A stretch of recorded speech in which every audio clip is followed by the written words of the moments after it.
शादी के बाद हुई ऑस्ट्रेलिया के खिलाफ टेस्ट सीरीज में पुजारा ने 83.80 की औसत से 430 रन बनाए और वो सीरीज के दूसरे सबसे सफल बल्लेबाज रहे।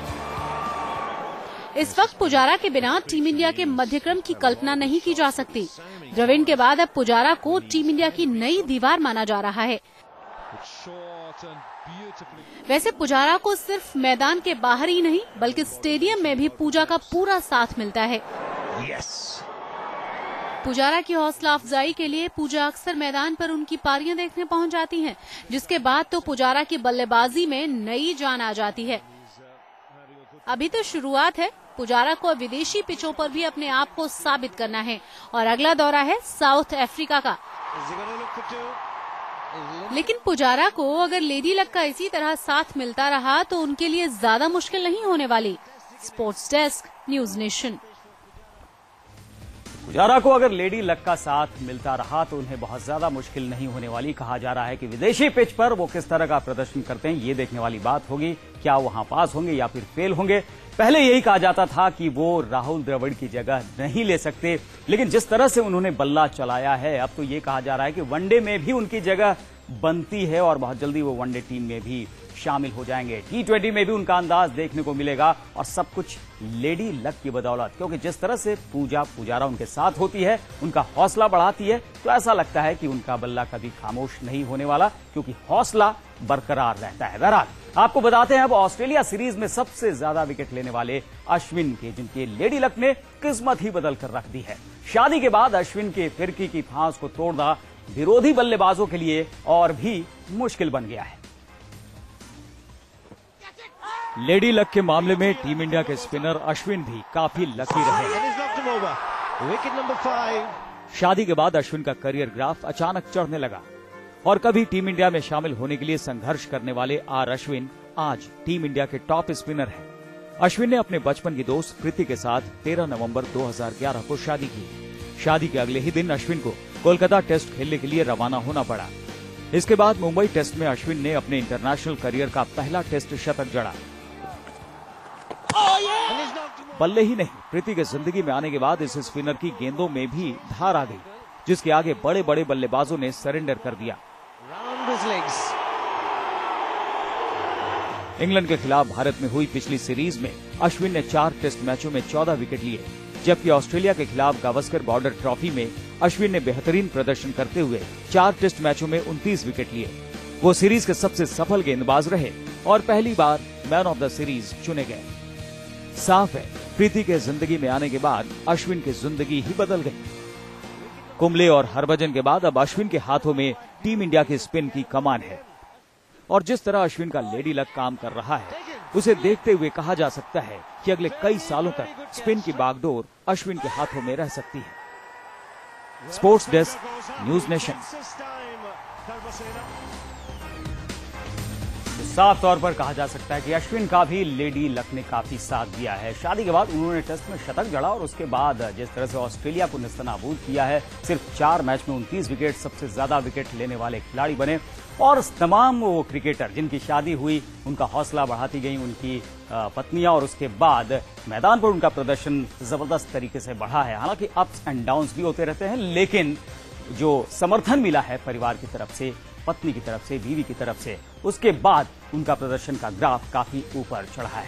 चलिए अब बात कर लेते हैं कोमा में किस तरह से है एक क्रिकेटर।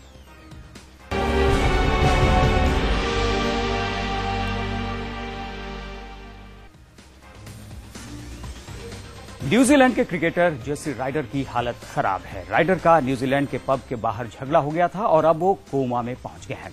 राइडर को बचाने के लिए तमाम कोशिशें जारी हैं।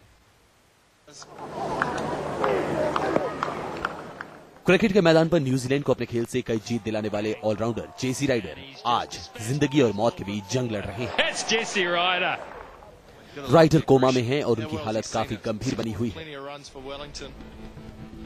रेडियो न्यूजीलैंड के मुताबिक राइडर के सिर में फ्रैक्चर है, फेफड़े में छेद हो गया है और उन्हें इंटरनल ब्लीडिंग हुई है। फुटेज में देखा गया है कि एकमिन्स बार के बाहर राइडर पर कुछ लोगों ने हमला किया था, उनके साथ जमकर मारपीट की और जब वो गिर गए तो भी उन्हें लगातार पीटा गया। राइडर पर एकमिन्स बार के बाद मैकडॉनल्ड्स के बाहर भी दोबारा हमला किया गया। राइडर न्यूजीलैंड के खिलाफ डोमेस्टिक टूर्नामेंट में खेलने के बाद अपने साथी खिलाड़ियों के साथ बार में गए थे। बार से निकलने के बाद ही उनका ये झगड़ा हुआ। मैंने देखा कि करीब 6 लोग राइडर को मिलकर पीट रहे हैं। उन्होंने राइडर के साथ मारपीट की। राइडर को डोमेस्टिक टूर्नामेंट के बाद भारत के लिए उड़ान भरनी थी, जहां उन्हें दिल्ली डेयरडेविल्स के लिए आईपीएल सीजन 6 में शिरकत करनी थी। लेकिन उससे पहले ही राइडर के साथ ये अनहोनी हो गई।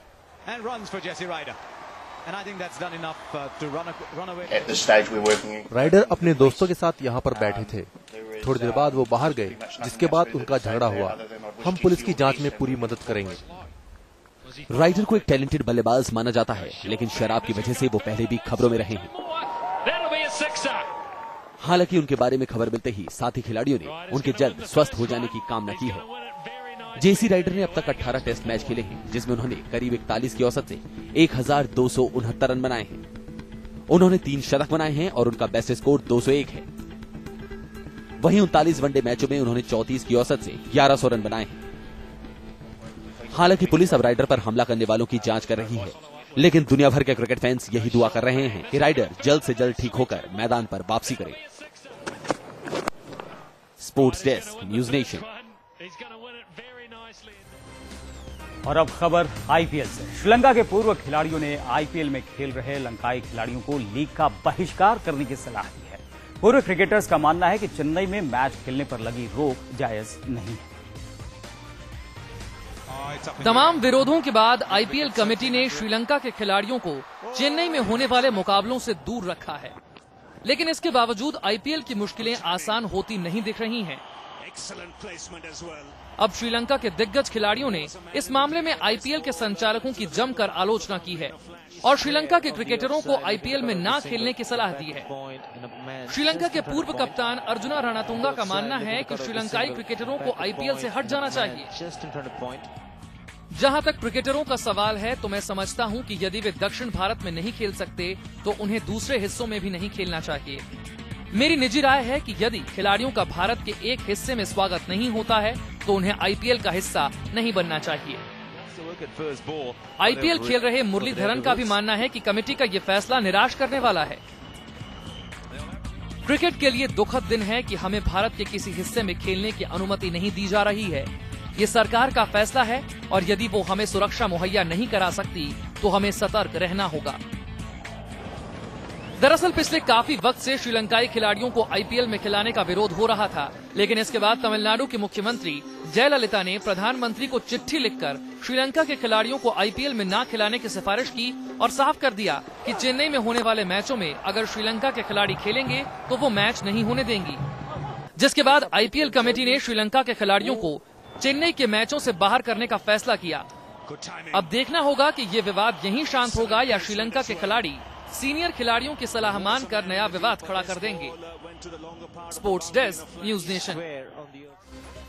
तो साफ तौर पर मुसीबत में है आईपीएल 6। देखने वाली बात है कि श्रीलंका के खिलाड़ी आखिर इस पर क्या फैसला लेते हैं, क्योंकि पहले उन्हें चेन्नई में खेलने से रोका जाता है और उसके बाद फिर श्रीलंकाई खिलाड़ियों की तरफ से, पूर्व क्रिकेटरों की तरफ से ये बात सामने आती है कि उन्हें बहिष्कार करना चाहिए आईपीएल 6 का। तो हमारे इस खास पेशकश में फिलहाल इतना ही। मुझे दीजिए इजाजत। नमस्कार।